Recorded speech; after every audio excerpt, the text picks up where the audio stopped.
Oke, Assalamualaikum warahmatullahi wabarakatuh. Waalaikumsalam. Kembali lagi dengan diskusi psikologi bersama Arteri Life. Nah, sekarang teman-teman kita sudah kedatangan seorang tamu, seorang yang luar biasa, seorang psikolog industri, Mas Faris Fajrin. Apa kabar, Mas? Alhamdulillah. Alhamdulillah. Sibuk apa sekarang ini? Sibuk mengabdi. Sibuk sekali. Ya. Masya Allah. Masya Allah. Langsung saja ya. Kita sekarang ini mau bahas tentang perkuliahan lah. Karena yang dekat dengan kita adalah mahasiswa. Usia kita masih usia muda, jadi kita dekatnya mahasiswa. Oke, gini Mas Faris. Saya ada melihat sebuah fenomena gitu. Jadi saya ada baca di Good News from Indonesia. Ya. Ini berita tahun lalu, 2022. Setiap tahun itu ada mahasiswa yang ngaku salah jurusan. Oke. Salah jurusan karena mereka itu karena merasa ya kurang mengerti lah. Lalu ini juga ada survei dari Indonesia Career Center Network mengatakan bahwa sekitar 87% mahasiswa Indonesia itu salah jurusan. Oh, besar ya. Besar. Lalu pada tahun 2017 ada 71% pekerja Indonesia itu memiliki karir itu yang berbeda dengan jurusan waktu kuliahnya. Terus gimana Mas Faris melihat fenomena saat ini dan apa sih yang mempengaruhi mahasiswa itu dalam memilih jurusan kuliah gitu, Mas? Oke. Ya. Bismillah ya, Mas ya. Ya. Saya akan mencoba memberikan informasi sepengetahuan saya dan sejauh saya memandang informasi tersebut. Meskipun ini belum tentu cocok bagi sebagian teman-teman di luar sana. Oke. Tapi begini Mas Wahyu. Yang ingin saya pertanyakan adalah mereka itu merasa salah jurusan itu di tahap awal, di tengah, atau di akhir, Mas? Nah, ini kalau dari data yang saya baca ya, data yang saya baca itu fenomena ini itu terjadi ketika mereka merasa bahwa kuliah itu tidak membuat mereka antusias lagi, bahkan merasa stres. Berarti kan itu terjadi sekitar pertengahan kuliah gitu loh, Mas. Oke. Kita coba capture itu ya. Mungkin teman-teman juga ada yang merasakan juga bahwa kayaknya aku udah nggak punya semangat lagi deh. Kayaknya ini bukan jalanku deh. Ini kayaknya ini bukan aku banget gitu ya. Yeah. Jadi begini, lebih kepada kita perlu memotret diri sendiri, Mas. Selalu saya sampaikan kepada teman-teman semua bahwa kamu tuh harus kenal sama dirimu loh. Kamu tuh harus paham sama dirimu loh. Gitu ya. Posisinya begini, kalau kita di lingkungan pendidikan, ini kita berbicara masalah karir pendidikan dulu, bahwa dalam memilih karir pendidikan itu yang sering digadang-gadangkan adalah kamu harus menemukan passionmu. Oke. Sebelum kita masuk ke karir pekerjaan ya, kamu harus menemukan passionmu. Tapi menurut saya itu tidak 100% bisa diterapkan, karena selain passion itu, kalau bahasanya anak-anak sekarang tuh passion itu apa yang ingin aku lakukan, betul. Apa yang aku ingin lakukan. Tapi begini, kita jangan lupa bahwa kita harus tahu apa yang menjadi kemampuan kita. Selain kita ingin melakukan sesuatu, kita juga harus tahu kemampuan diri kita. Nah, poinnya adalah di dalam ranah pendidikan ini, di dalam ranah perkuliahan, sebelumnya kita harus tahu apa sih jurusannya, kemudian apa sih kemampuanku, apa sih potensiku. Tapi lebih dalamnya lagi adalah selain kita tahu kemampuannya, kemampuan diri kita harus pintar juga ngolahnya, Mas. Misalnya begini, ada ada kisah ya, ataupun ada cerita bahwa aku tuh matematikaku jelek, hitung-hitunganku jelek. Aku ngambil jurusan humaniora aja. Oke, siap. Faktanya di jurusan humaniora itu ada statistik. Ada penelitian kuantitatif. Ya kan? Kan yang justru malah yang awalnya dihindari, kita akan ketemu tuh. Nah, poinnya yang menurut saya yang perlu kita ketahui adalah ketika kita sudah tahu nih, misalnya kemampuan matematika kita itu kurang, bukan terus menghindar, tetapi poinnya adalah kita olah lagi, kita gali lagi. Kemudian juga misalnya fenomena bahwa oh aku tuh seneng sama dunia sains gitu kan ya, aku seneng dengan apa namanya fisika kimia karena waktu dulu zaman sekolah guruku tuh kalau di laboratorium tuh antusias, praktikumnya keren-keren. Tapi poinnya ketika di perkuliahan kita tuh kan harus mencari dasar ilmu sendiri, kemudian praktek sendiri, jadi cenderungnya monoton. Nah, maksudnya begini, antara minat, ini kan minat passion lah kalau anak-anak sekarang bilang, kemudian ada potensi atau bakat, itu juga harus harus di cover dengan kemampuan untuk merencanakan. Maksudnya begini, bukan memprediksi ya, merencanakan. Kenapa saya bilang merencanakan? Karena kan karir pendidikan ini bukan setahun 2 tahun, Mas. Gitu ya. Bahkan kalau sekarang standarnya adalah mahasiswa itu harus kuliah minimal 4 tahun. Ya monggo silahkan rencanakan perkuliahanmu, pendidikanmu selama 40 tahun kalau 4 tahun misalnya di bangku kuliah. Nah, merencanakan saya tidak selesai. Harus konsisten. Siap. Maksudnya konsisten dalam arti nek wong Jawa ki ngarane ki sumbut, harus siap menerima konsekuensi. Karena semester 1, semester 2, semester 3 itu nggak flat kan, Mas? Jenjangnya kan bertumbuh. Semakin ke belakang ataupun semakin tinggi semester kita, di dalam bangku kuliah itu juga ada tuntutan-tuntutan sosial, KKN, magang, praktikum. Nah, itu kan juga harus direncanakan gitu, Mas. Nah, ini ketika kita posisinya adalah di bangku kuliah. Dan poinnya adalah secara sudut pandang negatif, mereka yang merasa salah jurusan itu adalah individu-individu yang mencoba lari, Mas. Lari dari komitmennya di awal. Jadi dia sudah komitmen kuliah di jurusan ini, udah bayar UKT, udah bayar semesteran, udah bayar praktikum. Aku nggak kuat deh. Hingga pada akhirnya kayaknya aku salah jurusan deh. Kalau menurut saya itu adalah fenomena pelarian dari sudut pandang negatif. Tapi dari sudut pandang positifnya adalah passion itu bisa berubah, minat itu bisa berubah, tapi mereka tidak merencanakan. Sehingga pada akhirnya kayaknya aku salah kolam deh, aku salah tempat deh. Tapi sebenarnya itu hanya minatnya saja yang berubah. Contoh misalnya di tengah-tengah jalan, misalnya dia jurusan filsafat misalnya, filsafat. Di tengah-tengah perjalanan deh, ternyata dunia pendidikan seru nih. Ternyata dunia pendidikan ini lebih menarik.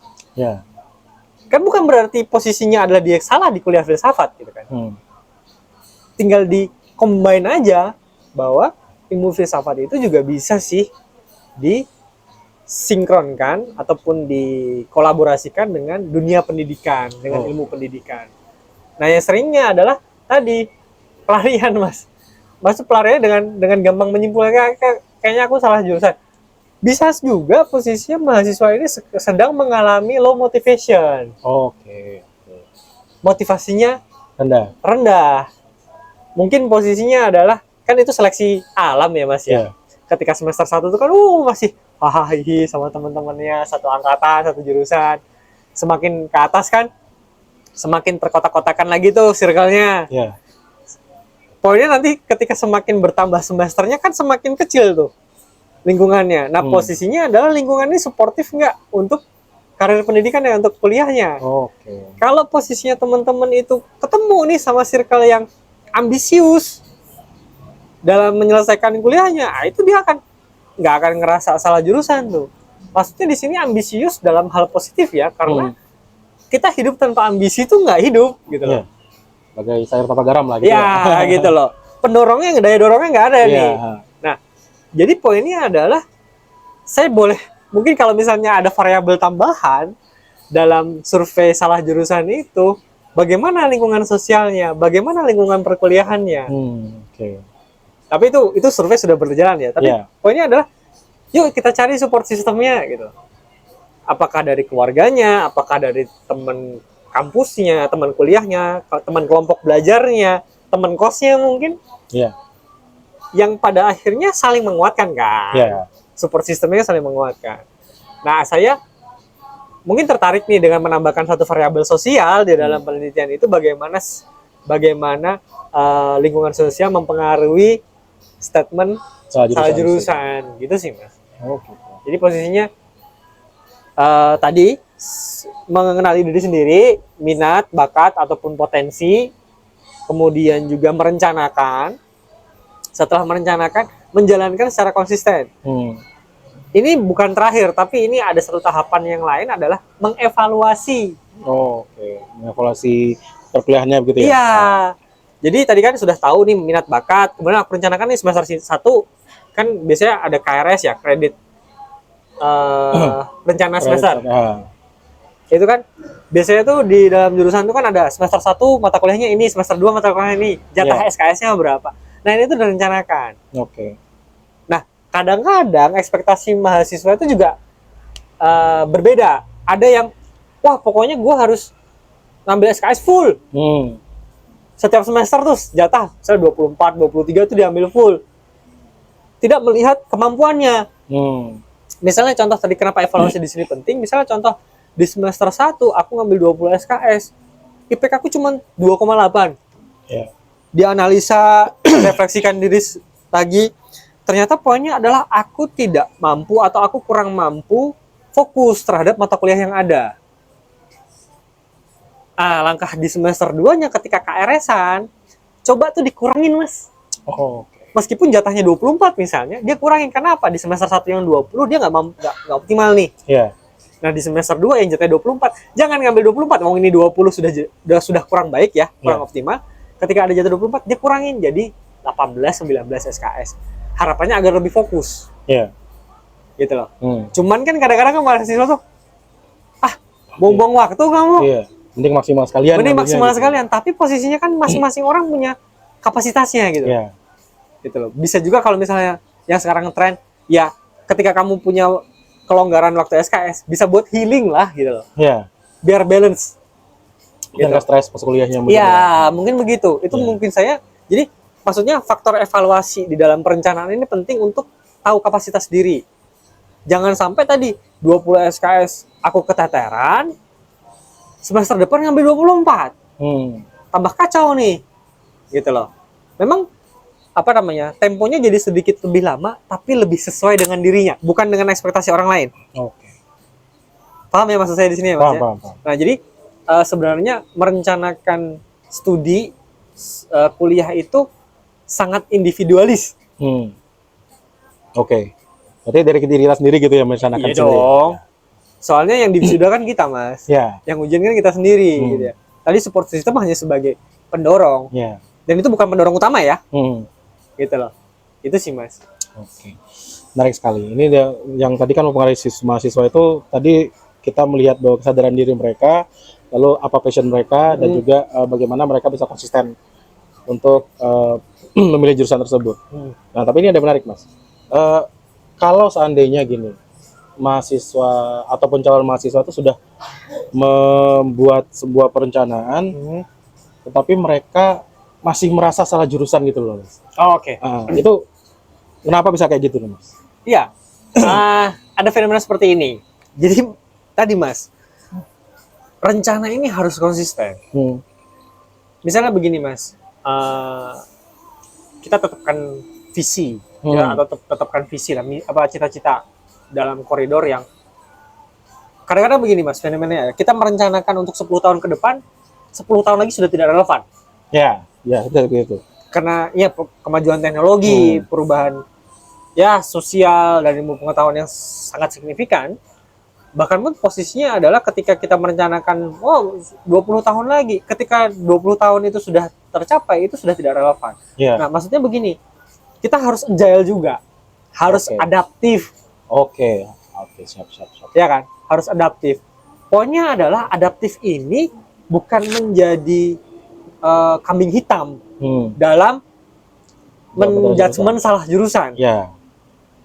bisa kan misalnya begini, tadi contohnya tadi kan kuliah di filsafat, ternyata di tengah-tengah kayaknya dunia pendidikan oke deh, filsafatnya jangan ditinggalin mas. Oke, diadaptasikan gitu ya. Iya, diadaptasikan. Bisa kan ngambil penelitian filsafat yang diadaptasi di dunia pendidikan. Ya, bisa. Kan begitu. Contoh misalnya kayak misalnya teman-teman yang udah kuliah di IT ini pemrograman. Ternyata setelah di tengah jalan kayaknya sosio-humaniora keren deh, menarik. Ya. Benar kan gitu Ya, kan. biasanya kayak gitu ada. Jadi begitu kan. Posisinya begini, IT-nya pemrogramannya jangan ditinggalin. Kamu tinggal berpikir bagaimana caranya ilmu pengetahuan yang kamu miliki itu bisa diterapkan di sosial. Bikin misalnya IT gitu ya, bikin ini aplikasi survei mungkin. Ya, bisa. Ya kan. Bikin apa namanya alternatif sosial media selain sosial media yang aktif sekarang gitu. Jadi kamu tetap di IT, kamu tetap di apa namanya di filsafat itu adalah menunjukkan komitmenmu. Oke. Tapi ketertarikanmu di pendidikan, di sosial humaniora itu adalah agile, adaptifnya. Oke. Paham nggak mas? Jadi wujud operasionalisasinya adalah diterapkan di hal-hal yang menarik tadi. Ataupun yang lebih challenging nih mas, double degree mas. Oh jadi ngambil dua mata kuliah apa dua jurusan gitu jurusan. Ya? Oke. Itu susah nggak sih mas kalau misalnya kayak gitu? Tadi kan terkait dengan manajemen waktu kan, manajemen waktu, manajemen pikiran, dan segala macam. Justru malah itu kan menjawab rasa haus tadi itu mas. Oh ya. Oke, kuliah di, saya contoh filsafat pendidikan. Wah, kayaknya jadi guru enak nih. Iya. Ya udah ngambil S1 yang lain, yang keguruan. Jadi barengan jalannya. Barengan jalannya. Memang pasti nanti kan, filsafatnya keteteran. Berarti tadi ya sudah semester depan aku ngambil cuma 10 SKS. Ya. Strategi seperti itu mungkin. Iya kan? 10 SKS, nanti yang di pendidikan malah PGSD atau apa gitu kan, ngambilnya 10 SKS juga. Jadi biar balance. Jadi untuk menjawab rasa penasarannya, passionnya yang berubah, tapi tetap tanggung jawab. Oke. Jadi begini, ini yang menjadi bukan menjadi penyakit ya, menjadi fenomena anak muda bahwa sekarang tuh banyak yang kayaknya ini bukan passionku, gue tinggalin. Kayaknya ini bukan minatku, gue tinggalin. Bukan begitu caranya. Bahwa ketika kamu sudah berkomitmen dalam satu hal, keberhasilanmu itu ketika kamu menyelesaikannya. Dan siapa coba yang bisa jamin ketika kamu switching karir tetap sukses? Ya, belum bisa jamin juga ya. Iya kan? Justru malah peluang-peluang tadi yang tantangannya adalah kita merencanakan 10 tahun ke depan belum tentu relevan. Dengan adaptif tadi, ya kamu tetap dengan komitmen yang awal ngambil komitmen baru. Tapi bukan dibenturkan, tapi berjalan beriringan. Ataupun apa kalau sekarang ada istilah bootcamp, ada short course, ada course, gitu kan, untuk melampiaskan rasa keingintahuan. Karena gini, cuman ada 2 faktor mas ketika ada, menurut saya ya secara pribadi, ada 2 faktor kenapa seseorang bisa merasa salah jurusan. Satu, dia malas. Kedua, dia tertarik sama bidang lain. Oke. Malas dan dia tertarik bidang lain. Iya kan? Kalau malas saya nggak bisa bisa ngapa-ngapain deh. Itu udah individunya sendiri gitu loh. Tapi tadi kebanyakan bahwa tadi kayak ini bukan sesuai sudah tidak sesuai dengan minatku. Berarti kan dia punya minat lain. Iya. Ya udah tinggal difasilitasi aja. Terutama siapa yang fasilitasi? Ya diri sendiri. Kalau wong cowok, kowe sumbut ora, kamu sanggup nggak? Kamu komit nggak? Tetap komit nggak gitu. Tapi bahwa itu pasti ada resikonya, pasti ada tugas dan tanggung jawabnya. Ya udah, nikmatin aja gitu loh. Saya bisa menyampaikan ini karena saya adalah orang yang sempat berada di fase itu, tetapi saya berhasil keluar dengan antara komitmen awal dan komitmen kedua itu tetap seiring sejalan gitu. Di zaman saya kuliah, saya tertarik dengan entrepreneur. Ya udah, saya kuliah sambil entrepreneur, saya sambil berbisnis. Tidak memilih mas. Kemudian saya tahu uang terus kuliahnya ditinggalin, nggak gitu gitu loh. Berat memang, tapi ya itu komitmen, karena saya sudah komitmen kuliah, biaya tidak sedikit gitu kan. Saya mau mencoba entrepreneur bukan berarti terus kuliah saya korbankan, justru bagaimana saya mencoba ini dua-duanya seiring sejalan gitu loh. Oke. Ya jatuh bangun pastilah, turun IPK ya tanggung jawab lah gitu loh. Kemudian ibarat kata kita tidak bisa maksimal di bisnis kita, ya itu bagian dari resiko. Nah, justru di sinilah yang membangun soft skill gitu loh. Beda dengan orang yang malas. Bilang aja malas, udah selesai. Nggak mau ngapa-ngapain gitu. Ya, tapi kalau misalnya dia punya minat ke hal yang lain, jangan direm, difasilitasi. Namanya apa? Itu potensi, Mas. Banyak kan fenomena-fenomena orang-orang yang sukses ternyata dia punya gelar yang banyak di berbagai bidang. Nah, yaitu bukti bahwa dia memfasilitasi perubahan minatnya. Dia adaptif. Gitu loh. Nah, yang hal-hal seperti ini saya yakin pasti berdarah-darah juga. Gitu kan? Pasti berdarah. Tapi darahnya itu ya kerasa gitu loh, Mas. Setelah dia selesai melewati semuanya. Bisa cerita, bisa berbagi, ceritanya tidak fiktif. Lebih kena, gitu kan ya. Ya itu sih, Mas. Jadi ya mungkin teman-teman juga perlu menyadari bahwa teman-teman itu merasa salah jurusan itu karena apa? Kalau misalnya karena minatnya berubah, ya silahkan kejar minat itu. Tapi kalau malas, ya jangan malas lah. Mohon maaf, investasi kalian sudah besar gitu loh. Gitu kan ya. Ada uang bisa dicari, tapi waktu enggak gitu.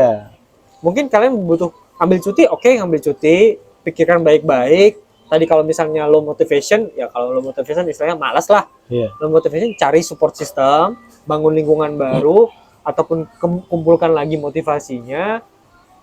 Kemudian ya melangkah lagi, jangan terus dihentikan gitu loh. Dan kalau misalnya ada peluang untuk ngambil kesempatan lain, nggak ada masalah gitu. Cuti 1 semester, 2 semester untuk nyoba di jurusan yang lain, nggak ada masalah. Ini jangan sampai posisinya begini. Ketika Anda ketika misalnya contoh, karena ini akan apa ya? Fenomenanya akan terus bergulir. Ketika kamu merasa salah jurusan, kemudian kamu tidak melakukan apa-apa karena kamu malas atau karena low motivation dan tidak ada upaya untuk menghilangkan rasa malas dan untuk menumbuhkan motivasi, mohon maaf ini Bapak, Ibu gitu ya, atau teman-teman semua, pola ini akan berulang. Kenapa? Ketika nanti teman-teman di dunia kerja, wah nggak cocok nih sama gue cabut ah. Itu juga fenomena juga itu. Ya kan? Tapi kita bahas di nanti kesempatan lain. Posisinya kan jadi menyalahkan orang lain, menyalahkan sesuatu hal yang di luar dirinya, sementara permasalahannya ada di dalam dirinya sendiri. Gitu. So, teman-teman, ingat, komitmen. Kalau misalnya salah jurusan, tahu minat lain, komitmen berjalan seiringan. Ya, kalau bisa ya. Ya, seperti itu. Nah ini Mas, tadi kan kita sudah ngomongin nih, apa yang pengaruh mahasiswa, kenapa mahasiswa sendiri itu merasa salah jurusan. Nah sekarang saya mau tanya tentang, ini sebelum dia jadi mahasiswa, masih mungkin sekitaran SMA ataupun calon mahasiswa lah. Kapan sih waktu yang ideal untuk siswa lah ya, itu memilih jurusan kuliahnya? Kita flashback ya berarti ya. Iya. Kalau bisa diputar ulang, ya, gitu. Kalau bisa diputar ulang nih. Tapi ini mungkin pembelajaran buat nanti adik-adiknya generasi selanjutnya ya. Tapi poinnya begini Mas Wahyu, kita itu tadi mengenali diri, potensi diri itu sejak dini. Sejak dini. Kalau dalam rangka pendidikan formal di Indonesia, selayaknya itu sudah kita kenali di jenjang SMA ya. Bisa juga jenjang SMP kelas 3 untuk pemilihan IPA, IPS, SMK. Ya. Setuju ya di situ ya. Kita berkacamata pada pendidikan formal di Indonesia. Tapi pendidikan yang umum itu adalah SMA. Benar ya? SMA. Saya nggak tahu kenapa posisinya adalah bukan saya mendiskreditkan dua jurusan ini selalu bermusuhan. Nggak tahu kenapa bahwa tetap orang itu lebih prioritas ke jurusan IPA. Betul, ketika peluangnya lebih besar. Tapi poinnya adalah peluang yang besar dengan kemampuan yang kecil itu sama aja bohong, Mas. Harus ngerti diri kemampuan diri sendiri juga gitu ya. Setuju ya? Ini yang kadang-kadang kita lupa berfokus kepada peluang yang besar, tapi kemampuannya Kecil. kecil. Dalam artian bukan kemampuannya kecil, tapi mengenali dirinya tidak maksimal. Oke. Sama seperti misalnya gini, kita mau menjaring ikan di kolam. Ya. Benar ya? Menjaring ikan di kolam. Kita pakai jaring yang gede-gede. Oh ya, lebar-lebar bulatannya gitu. Ya. Iya. Kita jaring tuh di kolam. Ya kita cuma dapat ikan gede doang. Ya. Yang mungkin saja ikan yang kecil kuantitasnya jauh lebih banyak, bobotnya lebih berat. Ya. Bisa. Tapi kalau misalnya tujuannya memang mencari ikan besar, ya itu baik.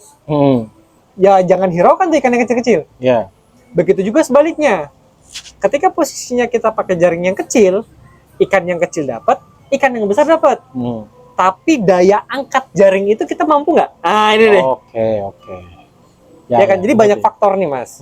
Nah, idealnya tadi kalau bisa bahwa pemilihan jurusan itu bukan hanya pemilihan jurusan, perencanaan karir pendidikan itu menggunakan struktur pendidikan formal di Indonesia dimulai dari kelas 1 SMA, bukan kelas 3 SMA. Oh, malah dari kelas satunya ya? Ya dong. Iya, lebih dini berarti kan? Iya, kenapa saya bilang lebih dini? Mas, menggunakan struktur pendidikan di Indonesia, valid nggak nih kalau saya bilang bahwa sekarang anak-anak buat kuliah itu ngejar SNMPTN? Sekarang apa sih istilahnya? Ya tetap SNMPTN ya? Iya, SNMPTN, SBMPTN. SBM itu setelah kedua. SNMPTN jalur raport. Oh ya. SNM itu kan jalur raport. Ya. SBM itu jalur seleksi. Ya. Benar kan ya? Benar. Poinnya mas, kalau kita tidak mempersiapkan dari kelas 1 SMA,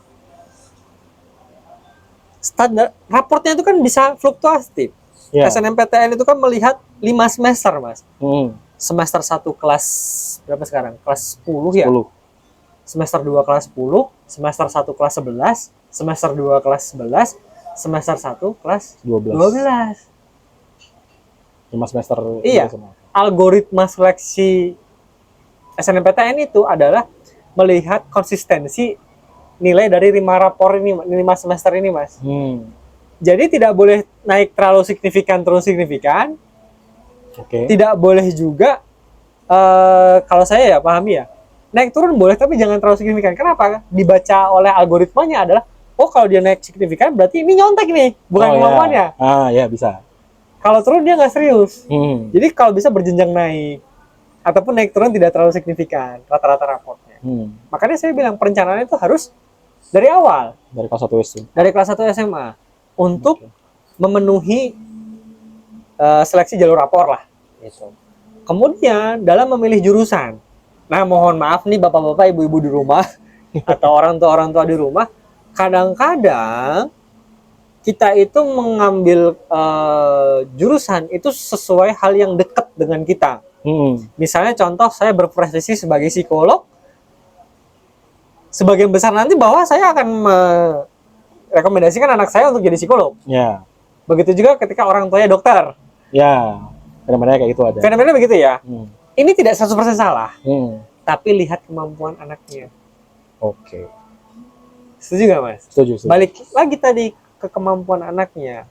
Nah, orang tua ataupun adik-adik sekarang ataupun teman-teman itu mengarahkan ke peluang-peluang yang ada. Menyesuaikan dengan kapasitas diri. Contoh misalnya, oh kayaknya ya, dulu kita nggak memprediksi bahwa teman-teman IT itu bakal semegah saat ini peluang kerjanya. Ya. Yang kita pikirkan dulu apa sih? Ekonomi, hukum, kesehatan. Ya, kalau dulu misalnya ngambil apa? Ngambil IT, komputer, apa aja warnet gitu kan. Dulu kayak gitu. Jokesnya begitu ya. Iya, jokesnya begitu. Tapi pada faktanya di era sekarang bahwa IT keterampilan itu jadi standar. Ya kan? Dan ini akan terus berkembang. Sama seperti misalnya contoh kayak dulu ya, bahwa saya sebagai seorang psikolog itu saya dapat pekerjaan itu ketika bertemu dengan orang. Ya. Fun fact-nya selama pandemi kita online, Mas, daring, Mas. Iya. Mau nggak mau kan harus daring. Mau nggak mau. Harus adaptasi gitu. Betul. Nah, poinnya adalah semua jurusan yang ada di universitas itu pasti adalah jurusan-jurusan yang baik. Yang perlu di-capture lebih luas adalah jurusan-jurusan ini peluangnya minimal 20 tahun, 50 tahun ke depan masih ada atau tidak. Oke. Dan ini kan kita harus melihat dengan kacamata luas bahwa ya contoh lah dalam 10 tahun terakhir itu banyak posisi-posisi pekerjaan yang hilang ataupun tergantikan dengan teknologi. Oke. Ya, ada beberapa pekerjaan ya bakal tergantikan. Nah, poinnya adalah kita bisa tuh dalam arti kata mencari peluang itu. Mau jadi kuliah jadi dokter, ya jangan berpikir dokter yang sekarang. Berpikirlah menjadi dokter untuk 50 tahun ke depan. Kalau misalnya mau jadi sarjana hukum gitu ya, mau kuliah di hukum, coba berpikir tentang 10 tahun ke depan, kira-kira setelah saya ngambil S1 hukum, saya ke pidana atau perdata. Oke, ya. Lihat peluangnya yang besar apa. Nah, ngelihat sekarang apa ya, ekonomi global sedang hiruk pikuk gitu kan ya, kayaknya perdata lebih menarik deh. Ya. Setuju ya? Ya, untuk legalitas dan macam-macamnya. Betul. Begitu juga misalnya terkait dengan apa namanya, manajemen kan luas banget. Kira-kira ke depan tuh manajemen yang bagus tuh apa sih? Okay. Itu kan banyak tuh, ada manajemen sumber daya manusia, ada manajemen keuangan, ada manajemen bisnis, perusahaan, dan itu banyak spesifikasinya. Nah, poinnya adalah coba divisualisasikan berpuluh-puluh tahun ke depan. Sehingga apa? Ketika visualisasinya jauh Mas ke depan, proses adaptasinya juga struktur. Maksudnya terstruktur. Kayak tadi, misalnya contoh filsafat, pendidikan. Oh, dia mau filsafatnya kemana ke depannya? Gitu loh. Jadi pemilihan jurusan itu disangkut pautkan, disinkronkan, coba divisualisasikan untuk karir pekerjaannya. Okay. Jangan hanya sekedar, ya udah yang penting gue kuliah dah. Daripada nganggur di rumah, daripada jadi omongan tetangga, yang penting gue kuliah. Yeah. Tidak begitu, gitu loh. Tapi mencoba memvisualisasikan ataupun memprediksi, menyusun rencana untuk 10 tahun ke depan.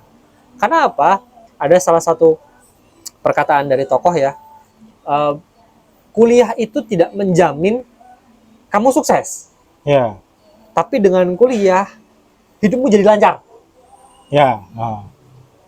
Ya, benar. Masuk akal. Ya. Masuk akal. Jadi berkuliah itu tidak menjamin hidupmu sukses. Tapi dengan kuliah, hidupmu jadi lancar. Jadi dipermudah lah. Ya, dipermudah. Pertanyaannya kemudian yang dipermudah bagian apa? Ini kan banyak bagian hidup kita. Nah, poinnya itu nanti yang monggo silahkan digali sama teman-teman gitu. Gimana caranya merubah mindset ketika perkuliahan gitu ya.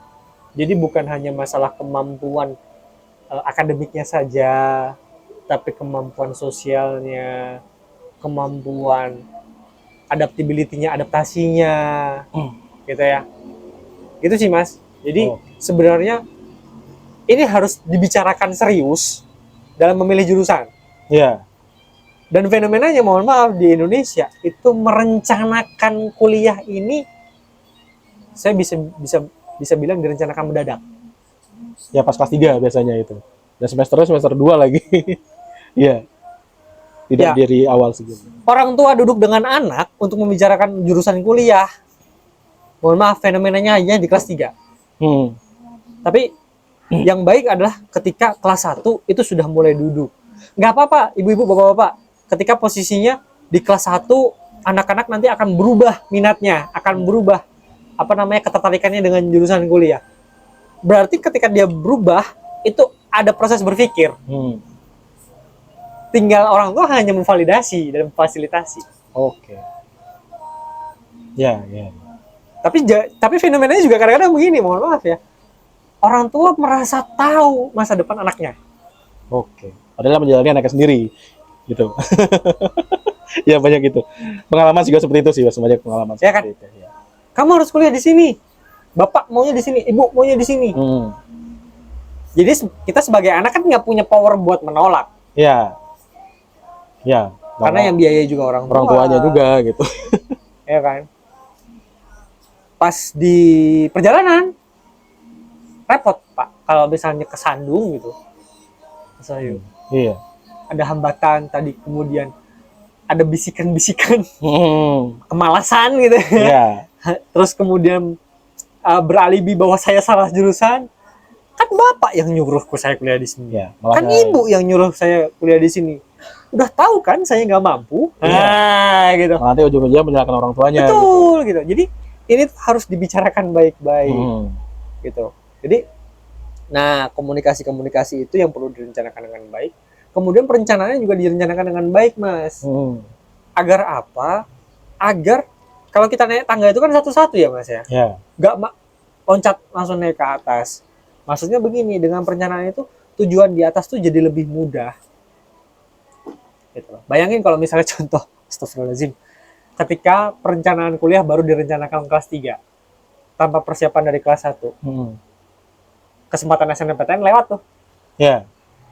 Malah pakai jalur mandiri. Iya kan? Iya. Setuju kan? Gitu. Ataupun misalnya begini.